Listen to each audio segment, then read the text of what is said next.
Welcome back. You're listening to Motivation Minute. We unravel the timeless truths in that stack of books you don't have time to read so that you don't have to. And this week's book is Cornucopia of Cash, How to Benefit from the Billion-Dollar Credit Card Processing Industry. And it's by James Jones, who we are honored to have on the podcast today. So welcome to the show, James. Thank you. It's good to have you. And this is pretty cool. So you own a business. You're president of Answer Tax and Business, right? Technically, I'm president of NetPay 2K International Corporation. Okay. That was my .com for the year 2000, okay? And we thought it was really cool. We'd answer the phone. It's a great day. It's a great day at NetPay. It's a great day to get paid, you know? And people would call up and they'd say, "Hi, this is Net2Pay." They couldn't say it. It was terrible. I mean, they couldn't say it. So you had to change the name? I did, but they'd call up and say, "Is this Net2Pay?" I say, "I don't know about you. I still got my hair." You know, so let's take a step back, actually. I got out of school in 1990. I went to Towson State University. Thank you very much. And got a mass comm degree. And I was doing the video, photography, all kinds of stuff like that. I put ads in the yellow pages. That was the thing. And one day the phone rang, and I went and saw them, and I showed them everything but wedding pictures because I hadn't done one yet. And and they let me do their wedding, and it turned out really good. And that was the beginning. And the next thing you know, the phone's ringing off the hook. You know, Really? and I was doing, heck, I was working half the time. You know, I was doing 25 weddings a year, and that was great, you know. So also what I didn't tell you is that in 88, I started as the beer man with the Orioles. I read this in your book. I was like, oh, yeah. You went from working the bleachers to running like a tax credit card business. Yeah. What in the world? How does that work? That is like the American dream. Oh, it was so cool. What you found out quickly was that it was more like a fraternity, you know, and they worked everywhere. They worked the Orioles, they worked the Redskins, they worked soccer, they worked Terps.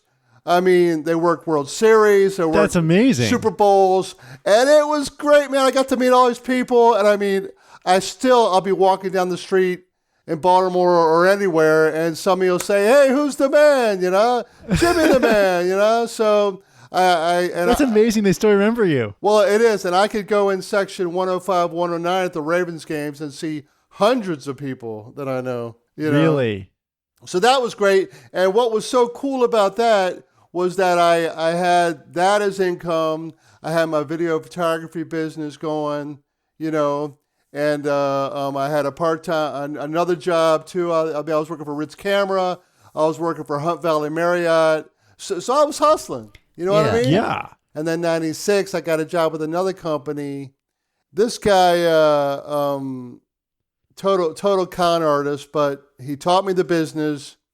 And after he ripped me off for the final time, to the tune of about $2,000 on equipment. Wow. I hooked up with the company that he was with, you know, and they were ready to fire me. Why? Because I would pay him for the equipment, but he wouldn't give it to me. He was holding back on me. You know what I mean? So I was like a month behind on installs, and they didn't want to let me work for them because of it was taking so long to do the installs. And I set them straight, and they said, "Well, then you got to come out to San Diego to see us if you want to work for us." I said, "San Diego? I could do that. No problem." You know, so yeah, went out and met with them, and you know, next thing you know, I'm in the business. I was rock and rolling for about 3 years, still working at the stadium. You know, I loved it too much. I mean, the money was great, but I had a blast. You know. Wow. So it was January of 1999 when I was at a Chamber of Commerce meeting, networking again, you know, and I met a web developer named Glenn. And Glenn told me about a payment gateway called Authorize.net. Authorized.net is the secure facility for people to do e-commerce, accept credit cards online. Okay? So in January of 1999, I hooked up with Authorized.net, and this guy who not only told me about it, he sent me a ton of business after that. And so, like I said, they put me on their reseller list. And 6 hours later, 2 guys from Fort Lauderdale called me, and I made my first sale. Wow, 6 hours. You talk about some people in business are waiting months for a sale. 1,500 miles away. I was floored. I couldn't believe it. Yeah. So I'm wondering, could you tell us a little bit about how your business works?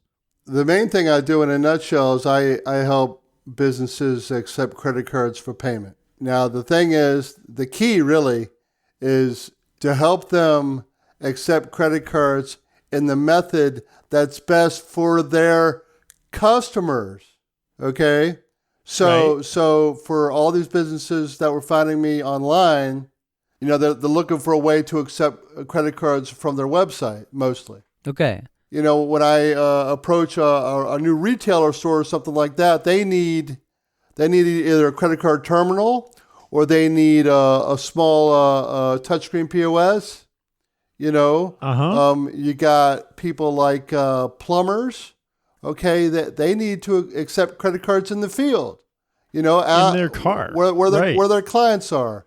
So that's really the key right now. And you have a lot of like chapters in the book about kind of like setting up a whole business. That's what I found interesting is, you talk about time management, about like how to cold call or telemarketing, how to set appointments. There's something interesting that you said about, the hardest part of running a business is to keep yourself motivated to get up early enough or to, make appointments and and that's kind of my big. I think what I said was the hardest part about this business is getting up and going to work every day. Yep. Which when you're working for yourself, you don't really have to go to work. Sometimes depends on where you work. Well, but it's not. It's hard. It's not just that. When you're making bank, you know what I mean, and it's a recurring residual every month. I mean, I make some upfront bonuses, but when you're making good money and it just hits you regardless of what you do, it definitely is. It's a little temptation sometimes to go off and do something else, but So the hardest part is actually when you actually start making money, is to be tempted to stop working because you think, oh, I got all this money now, or just to spend it or whatever, right? Yeah. Well, it's not like I have a ton of money, but I got a decent residual stream, monthly. Sure. So you don't have to work as hard every day. You got a little backup that's just always coming in. Planning is huge because if you can plan your day in advance, then you don't have to get up in the morning and decide what to do. Wow. I mean, it takes out the question. Well, I mean, it's so easy to get up, and take your time getting into the office. My office is, I don't know, 30, 40 feet from the bedroom, or it's 100 feet from my family room, okay, or my kitchen. It is tough. Yeah, I face the same problem too, is getting up and trying to decide what are my priorities, to do for the day, and then thinking about that every day, and then or getting just caught up first in watching random videos or email and then barely getting anything done. All of a sudden it's past, it's evening already. Yeah, that's interesting. But the other thing is in the book is about telemarketing and like cold calling, and how does that play into your business? Is that how you got a lot of the sales? Was through directly contacting companies? And what are some like cold calling tips? Well, the first thing is, as far as telemarketing is concerned, is that you need a dialer. Okay, I've done it. What do you mean by that? I've done it. Well, I'm going to say I've done the touch tone, the fingers, dialing with your fingers. Okay. And it's the first, 10, 20, 30, 40, 50 times. It's not that bad, but 60, 80, 100, so you need a dialer. What is the one I'm using right now? I think it's EV7, something like that. EV7. So is this where you tap a button and it calls for you? Is that the concept? Yes, where it'll just keep dialing when you hang up, or you can do it where you just highlight the number from a spreadsheet. That actually saves a lot of time and mistakes. No, typing it in. It does, and then you gotta have your script ready, and you gotta let them hear you smile through the phone. You gotta let them hear your enthusiasm, and it's a transfer. I think that's somewhere in the book. It's a transfer. Uh-huh. It's the transfer of enthusiasm that helps you make the sale.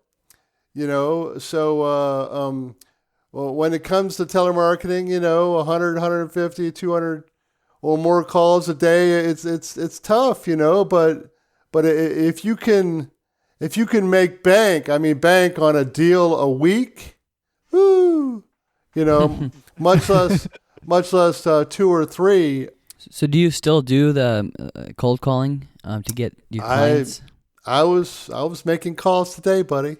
Really? Wow. And that's what I said. I got this marketing thing I'm doing now. We do the merchant accounts, and then we hit them with the tax and accounting. And when I can get a client, for marketing, payments, and accounting and taxes, that's a huge deal because that's doubling your. You put in half the investment to get like that return. Because you're getting both. That is awesome. Yeah, and I mean, you're looking at some of these people, $2-3 a year per client. Yeah, and that's something. I mean, that's really a big something. deal. So you talk in the book about the power of negotiation. I really liked what you said in there because one of the things that I took away was don't be afraid of silence. It's the thing I'm most afraid of, negotiating. But the thing that you've said in the book was the last thing you really want to do is speak up early and talk them out of it. And I also liked how you said the last to speak loses. My dad's the one who taught me about the don't talk yourself out of it. Okay. Yeah. My dad started my dad started the first boxing school in the country in Falls Church, Virginia. That's right. I was actually an amateur boxer when I was a kid, 5 times Golden Glove champion, AAU champion. No way. In 75, believe it or not, I was a junior Olympic national championship. Whoa. Yeah. Yes, that was at the Ohio State Fair. I won that. So pretty cool. But he said one day he was had a guy in front of him. The guy had agreed to sign up, and he said things were really tight at the time. And the guy put $100 down, and my dad's like, "So you sure you're going to be able to get to the workouts, and you sure you're going to work really hard, and you sure this is the thing for you?" And the guy grabbed the $100 and said, "You know what, Mr. Jones, I think you're right. I think I'm not quite ready." And he said that was the hardest sales lesson he ever learned in his life. So I heard because you questioned it again too much, and I asked the guy. It almost seemed like he was maybe pushing him too much, or Yep. or asking again. Because you make somebody think about it too long, they might start to get. Not be totally sure about it anymore. Right, or you break their train of thought, which is already moving in the direction you want it to, and then you derail it, and suddenly you don't know where they're going. That's it. So you say, "What do you say, Spencer? Is this for you?" And then what would you say, Spencer? Yeah, this is for me. When you agreed to say yes, okay, you know what I'm doing? I'm grabbing that pen and I'm going to start writing up that application, because I'm not going to say the next word out of my mouth is, what's your full legal name? What's your address? All that stuff. So when they say yes, so you ask them the closing question and you shut up. And if they say yes, the next word out of your mouth is, what do you need to do to complete this contract? Yeah. Interesting. And nothing else. If there's someone who wants to get into, credit card processing at this point, you said you have 20 plus years of experience now. what have you learned that's like the number one tip you would give to someone going into it today if they're a fresh college grad? Well, I mean, the first thing is you need thick skin. Yeah. Like you were talking about with cold calling, be ready for the responses. The answer is no. The answer is no. The answer is no, So, I think in the book, we're shooting for, 100 or more calls a day. And out of that, that's a lot of calls. Out of that, you got probably a dozen or more callbacks. And out of that, maybe you get a couple leads. Out of that, you're looking for a sale. How do you find the companies to call in the first place? Yeah, do you like run out, or is there a book you just go down line by line, or what? Well, I don't know that I can tell all my secrets. No, I'm kidding. Yeah, what's your secret? Where do we find this? I use a company called SalesGenie.com. They give you new businesses. They give you existing businesses. Like I can do a search for the closest 200 auto mechanics to my county or something like that, or my town. Oh wow! And then you're just calling all auto mechanics, and that's great. Because that's good because you batch the same industry together. In one day. Right. So that's more of a niche. So some of them are local, some of them not so local. But hey, we're all Marylanders, so they can dig that much. So yeah. So are you mostly in Maryland with the calls, or do you go venture out a little bit? Or? I'm sure I venture into Pennsylvania, D.C., Northern Virginia, West Virginia, just trying to keep that circle going. Yeah. Well, it has been awesome to have you on the show, James. Where do people find you if they want to learn more about your business or find your book? You said you're on Amazon, right? Right. You can look up Cornucopia of Cash on Amazon. If you want to check out my latest and greatest website, that is Answer Tax and Business, and that's atb.tax. Hey, that's pretty cool. All right, you like that? Yeah. And you told us before the show you're into a rock band. Oh. Is that right? I started playing guitar when I was 14, and not long after that, I realized that I could. I couldn't figure out how to play stuff on the radio, so I just made up stuff, and I wrote some lyrics to it, and I got a band together. My 80s band was called Second Grade, and that was a bunch of local guys. And then in 2016, I put out my debut solo effort, which is just called Jimmy the Man. So you're Jimmy the Man. How cool is that? I am. I got that from the Orioles games. A guy named Fan Man, he used to always say, Jimmy, you're the man. Jimmy, you're the man. I said, Jimmy the Man. He goes, Jimmy the Man. I said, all right, I can dig that. I can dig it. So, I love playing guitar, and I love singing, and writing your own music is just like having your own business, So it's so cool. It is. Cool. And you've got a couple songs on iTunes, isn't that right? Oh yeah. No, we've got quite a few.